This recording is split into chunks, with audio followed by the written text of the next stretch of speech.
Somewhere in a farmhouse kitchen in central Ohio, a refrigerator has been running without interruption since 1954. No electricity, no compressor, no service call, not once. The family that owns it has never replaced a single part. Their grandchildren will inherit it, and it will still be cold inside. That machine runs on one small flame that's geschoren, the size of a birthday candle. And it operates on a principle of physics that the modern appliance industry has spent nearly a century pretending does not exist. What they never told you is that the danger was never to the consumer. The danger was to their profit margin. In the summer of 1922, two civil engineering students at the Royal Institute of Technology in Stockholm stumbled onto something that would quietly reshape the history of refrigeration. Balthazar von Platen and Karl Munters were 23 years old. What they had rediscovered was a principle untouched in scientific literature since 1858, when French engineer Ferdinand Carré demonstrated that cold could be manufactured from heat alone using chemistry and sealed tubing. Carré's machine was impractical. Von Platen and Munters asked one question nobody had thought to ask. What happens if you add a third fluid to the loop? They introduced hydrogen gas into the refrigeration cycle. What it did inside the evaporator was governed by Dalton's law of partial pressures. Flooding the evaporator coil with hydrogen lowered the partial pressure acting on the ammonia refrigerant, dropping its boiling point below freezing without any mechanical compression. Ammonia, boiling at low temperature, absorbs heat from its surroundings. The food box lost warmth to the evaporating ammonia, and the cycle ran in a continuous closed loop driven by one small heat source at the base of the unit. No motor, no pistons, no rubber seals, nothing to fail. Swedish manufacturer AB Arctic began commercial production in 1923. By 1927, through a partnership with a company in Evansville, Indiana, American production started at scale. For nearly 3 decades, this machine was sold in hardware stores and farm supply catalogs across the United States. 2 million families owned one. Then production stopped in 1956, and the technology vanished from the market as completely as if it had never existed. What happened in those years is a story about chemistry and the economics of replacement. In 1928, a chemist at General Motors Research Laboratories in Dayton, Ohio, synthesized dichlorodifluoromethane, eventually branded as Freon. Stable, non-toxic, non-flammable. It solved a real problem. Refrigerators of the late 1920s used toxic industrial gases that had killed families in sealed apartments. Within 5 years, 8 million electric compressor refrigerators had been sold. The appliance industry had found its product, moving parts, wearable components, customers returning every decade. The absorption refrigerator, correctly built, could outlast its owner and then outlast their children. That is not attractive to a company running annual sales projections. The silence around this technology was not accidental. It was structural. The community that refused to forget was the one community in North America never interested in what the appliance industry wanted to sell.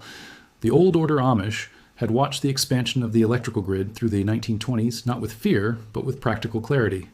Connecting a home to the public grid meant permanent financial dependence on a corporation outside the community.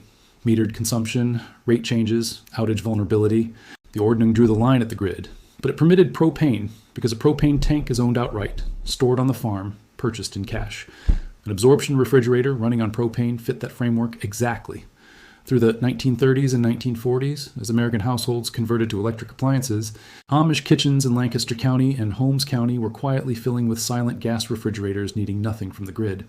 When Evansville shut down in 1956, Amish buyers purchased the remaining inventory.